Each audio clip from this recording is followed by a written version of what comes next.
Alors, des statistiques concernant les femmes de Gen Z en Formule 1. Eh bien, elles explosent en tant que fans de F1 apparemment. Tous les 4 ans, la Formule 1 Motorsport Network mène une enquête pour prendre le pouls des fans les plus passionnés de la catégorie. Il ne s'agit pas d'une enquête aléatoire, mais d'une enquête menée auprès de participants impliqués et volontaires.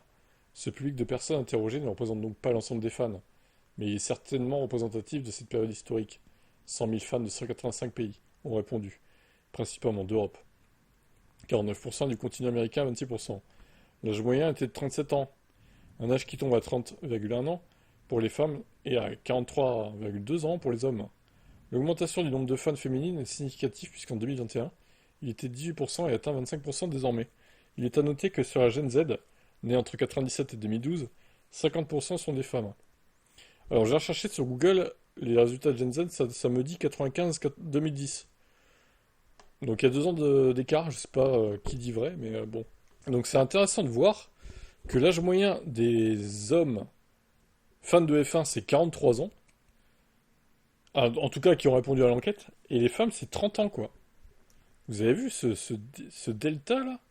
13 ans d'écart quoi. Ça prouve bien que les femmes avant, bah, s'en battaient les couilles de la F1. On va être clair, hein, très clairement, hein. L'analyse approfondie fait apparaître deux profils distincts de fans.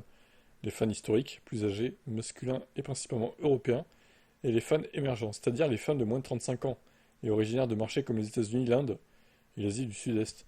Les femmes et la génération Z insufflent une nouvelle façon d'apprécier et de percevoir la F1, constituant le segment du public ayant enregistré la plus forte croissance de ces 5 dernières années. La moitié d'entre eux identifient les pilotes comme la principale raison de suivre ce sport, et sa forme principalement via les réseaux sociaux, près de 90%. Les fans historiques sont davantage attirés par la technologie et l'innovation, et suivent la F1 depuis leur enfance, sans se concentrer sur tel ou tel pilote. Ouais, mais si, quand même, ils ont leur préférence, je pense, hein. Comme moi, j'ai ma préférence, hein. Ça fait 25 ans que je suis la F1, moi, hein. Je peux vous dire que j'ai eu des préférences dans ma carrière de fan, hein. Leurs principales sources d'information sont les sites web et les articles de fond. Ah oui, je me reconnais tellement là-dedans, ouais. Même si j'utilise aussi les réseaux sociaux, mais je m'informe plus via les sites d'actu, hein, clairement. Ce dualisme donne lieu à des produits éditoriaux très distincts selon les publics. Des contenus courts pour les nouveaux fans, portés par les réseaux sociaux et le streaming, et des formats plus classiques et approfondis pour les fans de longue date, auxquels évidemment cet article fera référence. Et oui. La porte d'entrée vers la F1 reste la famille et les amis 39%, tandis que la télévision s'arrête à 24%. Un pourcentage qui atteint 45% parmi les fans les plus âgés. Drive to Survive est à 12%, 16% parmi ceux qui suivent le sport depuis moins de 5 ans. Ah, c'est pas énorme, hein, au final. Les fans plus jeunes recherchent l'histoire et sont attirés par la personnalité des pilotes. Et si les idoles au volant sont des compatriotes, c'est encore mieux. 78% du total des personnes interrogées augmenteraient leur intérêt auprès d'un pilote local. C'est pas étonnant. Les sponsors, ils sont plus de 300 F1, se ruent sur l'action comme des requins. Les femmes et la génération Z constituent des segments publics les plus rentables. Ces deux catégories de fans sont en effet plus susceptibles d'acheter des produits liés à la Formule 1. En effet, si 33% des personnes interrogées se décrivent comme des clients potentiels, cette part monte à 40% pour la Gen Z. Concrètement, 26% de ces fans ont effectivement acheté des produits dérivés de pilotes ou d'équipes. Un pourcentage qui grimpe à 39% chez les femmes et 38% pour la génération Z, déjà surnommée audience à forte conservation. À forte conversion, pardon. Les États-Unis et le Japon sont les principaux marchés en tête de ce classement. Ah bah, les Japonais, de toute façon, ils ont tous du merchandising. Quand on voit Suzuka, effectivement, avec leur chapeau de pilote, là, de monoplace, ils ont un look particulier, hein. Il va sans dire que ce n'est pas un hasard si tant de pilotes s'associent aux marques de mode. 58% des femmes et de la génération Z incluent d'ailleurs la mode et le style parmi leurs principaux centres d'intérêt. A l'inverse, pour 80% des fans plus âgés, la mode a très peu à voir avec leur passion pour la F1. Les femmes et la génération Z constituent une cible idéale pour la F1 Academy. Comme le montrent les chiffres. Si 23% des fans de F1 interrogés suivent également la discipline féminine, ce pourcentage augmente si on considère les femmes 42%, la génération Z 37% et les nouveaux fans 36%.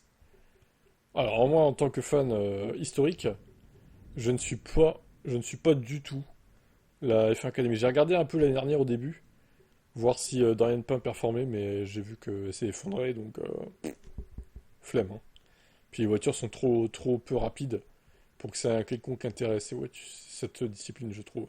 Elles auraient des F2 dans les mains, à la limite, je dis pas, mais en vrai, c'est des F4, c'est nul, quoi. Toujours concernant les clients fans, il convient de surveiller la propension à l'achat des personnes interrogées de la région Asie-Pacifique. Près de 50% se disent très enclines à acheter des produits qu'elles sponsorisent en Formule 1.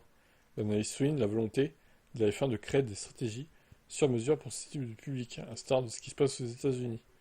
Bonne nouvelle du côté fidélité, 94% sont convaincus de suivre la Formule 1, même dans 5 ans. Un pourcentage qui atteint 95% parmi les fans américains et 97% pour la génération Z. Très bien, ben, c'était plutôt intéressant, hein, même si c'était un peu long, ouais, plutôt intéressant tous ces chiffres, hein, du coup, voir un peu qui sont les nouveaux fans, quel profil ils ont, etc. Je trouve que c'est pas mal quand même de savoir ces détails-là. Et vous alors, est-ce que vous êtes de la Gen Z? Est-ce que vous êtes une femme? Dites-moi en commentaire. Alors, réglementation 2026, quelques changements. Ça évolue gentiment mais sûrement. Alors, c'est un peu technique, attention. Le changement le plus important concerne la garde au sol statique mesurée au parc fermé à la fin de la course. Les 30 mm fixés à l'arrière restent valables, tandis que l'avant passe de 10 à 15 mm. Il s'agit d'un changement important, le développement des voitures étant déjà en cours. Les équipes devront en effet revoir la garde au sol à laquelle leurs voitures ont été conçues, en adaptant également le groupe de suspension. Mais putain, mais c'est incroyable de sortir ça à quelques mois du début de la saison en fait. C'est dingue. Pourquoi vous sortez ça que maintenant, les gars? Ils sont déjà en train de construire la voiture là. Vous pouvez pas leur dire avant? L'année dernière, par exemple? Les valeurs fixées par le règlement confirment que la prochaine génération de monoplaces roulera plus haut que les monoplaces actuelles. Malgré la distance plus importante par rapport au sol, la FIA a décidé de doubler l'usure autorisée pour la planche. La plaque de résine sous la voiture. Actuellement, une usure de seulement 1 mm est autorisée en course. Elle passera à 2 mm en 2026. Les trous de mesure, quant à eux, sont réduits, leur diamètre passant de 50 à 34 mm. Ok. Les correctifs concernent également la partie propulseur, notamment en ce qui concerne le flux d'énergie. Le règlement stipule que le moteur électrique ne peut récupérer plus de 8,5 MJ d'énergie au cours d'un seul tour. Une limite ramenée à 8 si la configuration du circuit l'empêche de régénérer davantage. Cependant, si la piste est particulièrement rapide et comporte peu de freinage pour recharger la batterie, la limite serait ramenée à 5 mégajoules d'énergie électrique en qualif, sprint compris. L'objectif de la fédération est d'éviter aux pilotes de devoir lever le pied en ligne droite pour recharger la batterie, au moins sur un seul tour. Une discipline qui privilégie le pilotage à la limite, préférant réduire l'utilisation de la partie hybride et pousser au maximum avec le moteur thermique. Bon, alors oui, ça me paraît normal. De faire ça, en vrai, c'est mieux que de voir des pilotes freiner, piler en pleine ligne droite pour régénérer la voiture. Alors, en plus, ça serait dangereux parce que le mec en face se dit pas qu'il va le faire, qu'il va piler, et donc il se percuterait, quoi. Donc, ouais, vraiment, c'est mieux de faire ça, je trouve. Et puis, ça évitera des bizarreries de voir, voilà, des pilotes à Monza freiner en pleine ligne droite, quoi. Alors, c'est sûr que ça aurait fait du spectacle, du coup, hein, de voir ça, mais bon, ça aurait fait des dépassements aussi, mais ça aurait été très artificiel, pour le coup. Donc, bonne décision par rapport à la partie propulseur en tout cas. Par contre, effectivement, la garde au sol qui change au dernier moment, c'est moyen, quoi.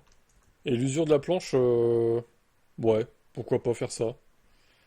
Ça évitera des décus honteuses pour des broutilles, quoi. Comme on a eu les deux Ferrari en Chine, par exemple. Non, c'était pas les deux Ferrari, mais une des deux. Hamilton, je crois, d'ailleurs. Donc, voilà. Qu'est-ce que vous en pensez de ces nouveautés?